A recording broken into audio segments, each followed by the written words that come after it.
Hello to everyone. Meron tayong ano dito. Alimasag. Lalaki ginataan ko siya. Hinaluan ko ng gulay para naman healthy ang ating ulam. At ang sarap-sarap. Ito po yung gata. Siyempre may partner na prito. Ayan. Okay lang siya pag may kunting-kunting sunog. Masarap naman.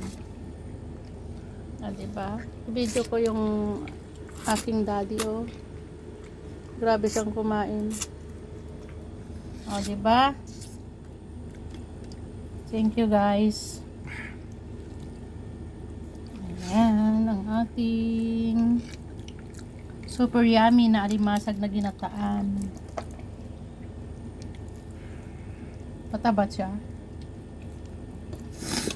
Sarap-sarap niyan. Thank you. Thank you sa blessings ngayong araw. Bye-bye.